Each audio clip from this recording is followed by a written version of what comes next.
Hello दोस्तों RCP computer में आपका स्वागत है। कंप्यूटर की जानकारी के लिए हमारे चैनल को सब्सक्राइब करें।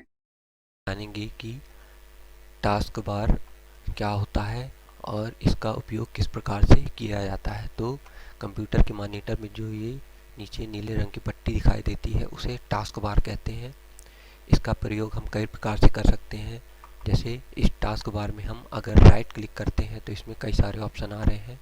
तो अब इस टूल बार में जब हम क्लिक करेंगे तो यहाँ पास ये कई सारे ऑप्शन हैं। तो अब जैसे हम एड्रेस इस ऑप्शन में हम क्लिक करते हैं तो यहाँ पास ये टास्क बार हमारा इस प्रकार से शो करने लगता है। मतलब हम यहाँ पास किसी भी ऑप्शन को टास्क बार में रख सकते हैं। जैसे हमने ये दो ऑप्शन रख दिया। अब इसे अगर हटाना है तो इसी टास्क बार में हम राइट क्लिक करते हैं, उसके बाद एड्रेस में क्लिक करेंगे तो एड्रेस हट गया, और फिर राइट क्लिक करके हम लिंक में क्लिक करेंगे तो लिंक भी हट गया। इस प्रकार हम राइट क्लिक करके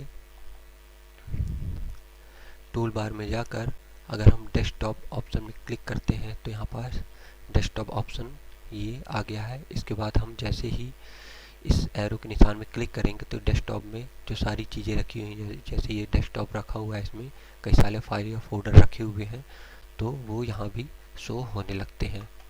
उसके बाद हम टास्क बार में अपने फोल्डर को भी रख सकते हैं। तो सिंपल राइट क्लिक करना है और टूल बार में जाना है और न्यू टूल बार इस ऑप्शन में हम क्लिक करेंगे। तो अब यहाँ पास हम डेस्कटॉप में क्लिक करेंगे और यहाँ से हम आरसीपी वाला फोल्डर अपने टास्क बार में हम रख देते हैं। तो इसमें क्लिक कर सिंपल सेलेक्ट फोल्डर इस ऑप्शन में हम जैसे ही क्लिक करेंगे तो ये देखिए आरसीपी का फोल्डर हमारे आ गया है। अब जैसे एरो के निशान में हम क्लिक करेंगे तो आरसीपी के अंदर जितने भी डाटा रखे हुए हैं वो हम यहाँ पास शो कर जाएंगे।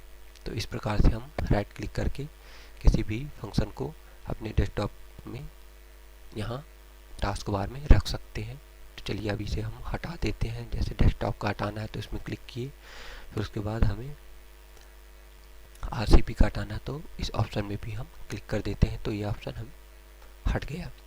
अब हम जाते हैं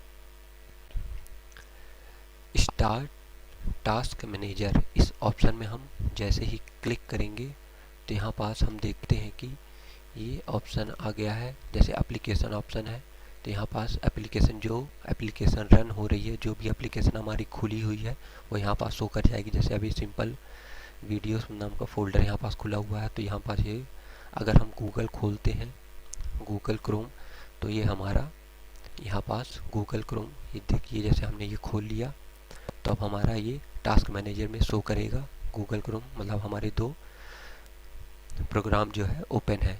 इसके बाद प्रोसेस में हम जैसे क्लिक करते हैं तो जो भी प्रोग्राम हमारा प्रोसेस कर रहा है वो यहाँ पास दिखाई देगा। फिर उसके बाद सर्विसेज, कौन कौन सी सर्विसेज हमारी चालू है वो यहाँ पास दिखाई देंगी। फिर उसके बाद है परफॉर्मेंस। परफॉर्मेंस में हम जैसे ही क्लिक करते हैं तो यहाँ पास सीपीयू यूजेज, मतलब हमारा सीपीयू किस प्रकार से यूज हो रहा है। मतलब जैसे ही हम माउस को ज़्यादा हिलाएंगे तो हमारा ये जो है परसेंटेज बढ़ेगा। अगर हम माउस को थोड़ी देर के लिए छोड़ देते हैं तो हमारा सीपीयू कोई प्रोसेस नहीं कर रहा है तो यह धीरे धीरे कम हो जाएगा। अगर हम माउस की सहायता से इसे हिलाएंगे, इस प्रकार ऐसे हिलाते हैं तो हमारा सीपीयू जो है प्रोसेस करने लगता है और इसका परसेंटेज बढ़ता है। इसी प्रकार ये मेमोरी है रैम, ये रैम का यूज है। जैसे हमने कई फाइल या फोल्डर भी खोल के रखा हुआ है तो रैम हमें बताता है कि 835 MB रैम अभी यूज हो रही है। मान लीजिए अभी 836 दिखा रही है तो अगर हम यहाँ पास से इस गूगल को क्लोज कर देते हैं तो ये रैम कम हो जाती है। देखिए यहाँ पास ये रैम कम हो गई है। अगर फिर से अगर हम गूगल ओपन करते हैं तो देखिए ये मेमोरी हमारी बढ़ जाएगी। तो ये देख सकते हैं हमारी ये मेमोरी बढ़ चुकी है। अब आता है नेटवर्किंग। नेटवर्क का मतलब होता है कि जो भी हम ब्राउज़र में सर्च कर रहे हैं, मान लीजिए अभी हम ब्राउज़र में कोई भी चीज़ नहीं सर्च कर रहे हैं तो हमारे लकीर जो है ये इस प्रकार से शो करेगी। जैसे ही हम ब्राउज़र में कोई चीज़ सर्च करते हैं, मान लीजिए हम सर्च करते हैं आरसीपी कंप्यूटर ज्ञान, इस प्रकार जैसे ही हम सर्च करते हैं तो यहाँ पास देखिए ये हमारा टावर जो है बढ़ने लगता है और किस प्रकार से हमारा प्रोसेस हो रहा है वो यहाँ पास दिखाता है। उसके बाद आता है यूजर। यूजर में हम जैसे ही क्लिक करते हैं तो अभी कौन सा यूजर हमारा एक्टिव है वो यहाँ पास बताता है, और कितने यूजर हैं वो यहाँ पास हमारे बताते हैं कि हमारे कंप्यूटर में कितने यूजर यूज कर रहे हैं। चलिए अब आता है इसके बाद राइट क्लिक ऑप्शन में लॉक द टास्क बार। जैसे ही अभी इसमें सही का निशान लगा हुआ है, मान लीजिए ये अभी हमारा टास्क बार लॉक है, तो अगर हमको इस टास्क बार को यहाँ पास रखना है या फिर ऊपर रखना है तो इसका पहले हमें लॉक खोलना पड़ेगा। तो लॉक खोलने के लिए सिंपल हम राइट क्लिक करते हैं, उसके बाद लॉक द टास्क बार इस ऑप्शन में हम जैसे ही क्लिक करेंगे तो हमारा ये लॉक खुल चुका है। अब हम इस टास्क बार को कहीं भी उठा के रख सकते हैं माउस की सहायता से। तो हम लेफ्ट क्लिक कर ओके बटन से सिंपल ऐसे क्लिक करके और ऐसे उठा के हम किसी भी स्थान पर इस प्रकार टास्क बार को रख सकते हैं तथा उसे लॉक कर सकते हैं। अगर हम इसे लॉक कर देंगे तो अब हम इस फंक्शन टास्क बार को कहीं भी उठा के नहीं रख सकते हैं। अब जो भी हम फाइल या फोल्डर अगर खोलेंगे और मिनिमाइज करेंगे तो वो हमारे टास्क बार में ऊपर ही शो करेगा। तो अब हम इसे अनलॉक कर देते हैं और इसे हम नीचे रख लेते हैं। तो इस टास्क बार को हम बड़ा भी कर सकते हैं। सिंपल अब एरो के निशान इस प्रकार बनेगा, जैसे ही टास्क बार खत्म होता है तो इस प्रकार एरो के निशान बनेगा। तो इस एरो के निशान में ओके क्लिक करके और ऊपर इस प्रकार खींचेंगे तो टास्क बार को हम इस प्रकार से बड़ा भी कर सकते हैं। ये इससे बड़ा ना होगा, ये फुल बड़ा हो गया है, और छोटा भी कर सकते हैं। ये इस प्रकार छोटा करने के बाद हम इस टास्क बार को लॉक कर देते हैं। फिर लास्ट में आता है प्रॉपर्टीज़ ऑप्शन। प्रॉपर्टीज़ ऑप्शन में हम जैसे ही क्लिक करेंगे तो यहाँ पास ये फोल्डर ओपन हो गया है। तो अब यहाँ पास देखिए लॉक द टास्क बार, अब यहाँ पास लॉक द टास्क बार है, टास्क बार हमारा लॉक है, ठीक ना। तो हम यहाँ से भी चेंज कर सकते हैं।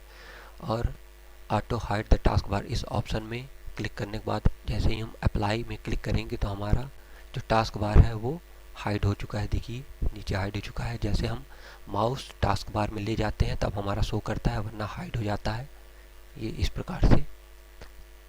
फिर हम प्रॉपर्टीज़ ऑप्शन में गए। अब हम इस ऑप्शन को हटा भी सकते हैं, ऐसे हटा देंगे और अप्लाई कर देंगे तो हमारा ये टास्क बार शो करने लगा है। अब इसके नीचे है यूज स्मॉल आइकॉन। अब इसमें क्लिक करके हम जैसे ही अप्लाई करेंगे तो जो टास्क बार में हमारे आइकॉन है वो स्मॉल हो गए। ये देखिए हमारे आइकॉन स्मॉल हो गए। तो अब इस प्रकार से हम अपने आइकॉन को स्मॉल भी कर सकते हैं। फिर प्रॉपर्टीज़ में गए, इस ऑप्शन को भी हम हटा के अप्लाई कर देते हैं, हमारी आइकॉन जो है बड़े दिखाई दे। उसके बाद यहाँ पास से आता है task bar location on screen. अब यहाँ पास जैसे लॉक तो लगा हुआ है टास्क बार में, तो इस ऑप्शन की सहायता से बिना लॉक खोले हम अपने टास्क बार को लेफ्ट राइट अप डाउन कहीं भी रख सकते हैं। तो मान लीजिए हमको टॉप में रखना है तो टॉप में क्लिक कर दिया हमने और अप्लाई कर दिया तो टास्क बार हमारा टॉप में चला गया, ऊपर चला गया, ठीक है ना। अगर हमें नीचे रखना है तो ये बॉटम मतलब नीचे कहलाता है, तो बॉटम में क्लिक करेंगे और अप्लाई करेंगे तो हमारा ये टास्क बार नीचे आ गया। तो ये बिना लॉक खोले भी हम यहाँ से टास्क बार को उठा के कहीं भी इधर उधर रख सकते हैं। इसके बाद आता है, अब जैसे यहाँ पास देखिए लेफ्ट में स्टार्ट बटन होती है, टास्क बार के लेफ्ट में स्टार्ट बटन होती है तथा राइट में डेट एंड टाइम दिया रहता है। इसमें साउंड का ऑप्शन भी दिया रहता है, नेटवर्क का ऑप्शन भी दिया रहता है, और जो भी हम पेन ड्राइव चिप कुछ भी लगाएंगे तो यहाँ पास हमारा इस प्रकार शो करता है। अब इसके बाद ये जो फंक्शन रखे हुए हैं टास्क बार में, इसको हम किस प्रकार रख सकते हैं और हटा सकते हैं, चलिए वो देखते हैं। मान लीजिए किसी फंक्शन को हमको इस टास्क बार में रखना है, तो सिंपल हमें कुछ नहीं करना है, जिस फंक्शन को हमें टास्क बार में रखना है उसको उठा के, मान लीजिए हमें ये पिकासा इस टास्क बार में यहाँ पास रखना है, तो सिंपल इसमें हम क्लिक करके और ड्रैग करके यहाँ पास छोड़ देते हैं तो टास्क बार हमारा यहाँ पास आ गया है। इसका यूज इस प्रकार से होता है, जैसे कोई भी फंक्शन हम अगर खोल रहे हैं, मान लीजिए हमारा फंक्शन ये भी गूगल हमने बंद कर दिया है, अगर हम यहाँ से गूगल खोलते हैं तो हमें यहाँ पर डबल क्लिक करना पड़ेगा, तब हमारा ब्राउज़र जो है ओपन होगा। तो जो भी टास्क बार में रखा होता है, जो भी फंक्शन टास्क बार में रखा होता है, वो सिंपल वन क्लिक से ही ओपन हो जाता है। अगर मान लीजिए हमें किसी भी फंक्शन को ओपन करना है तो सिंपल हम उसमें एक क्लिक करेंगे और हमारा फंक्शन ओपन हो जाएगा। तो ये कहलाता है क्विक टास्क बार। तो किसी फंक्शन को हमें जल्दी से अगर खोलना है, जल्दी यूज करना है, तो हम उसे सिंपल ड्रैग करके यहाँ पास रख सकते हैं। कोई भी फंक्शन, मान लीजिए हमें इसे MS वर्ड को यहाँ रखना है, तो इसमें हम क्लिक किए तो हमारा MS वर्ड यहाँ पास आ गया। अब जैसे हम इसमें सिंपल क्लिक करेंगे तो हमारा फंक्शन ओपन हो जाएगा। और मान लीजिए अगर हमको अपना फंक्शन हटाना है, नहीं रखना है, तो सिंपल जो भी फंक्शन हमें हटाना है उसमें हम राइट क्लिक करेंगे और ये unpin this program for task bar, तो इसमें जैसे ही हम क्लिक करेंगे तो हम इस प्रकार से अपने टास्क बार से अपने प्रोग्राम को हटा सकते हैं। तो इस प्रकार से हम टास्क बार का यूज कर सकते हैं। अगर आपको हमारे द्वारा दी गई जानकारी अच्छी लगी हो तो आप हमारे चैनल को सब्सक्राइब करें, लाइक करें और शेयर करें, ताकि ज़्यादा से ज़्यादा जानकारी आपको हम प्राप्त करवा सकें। धन्यवाद।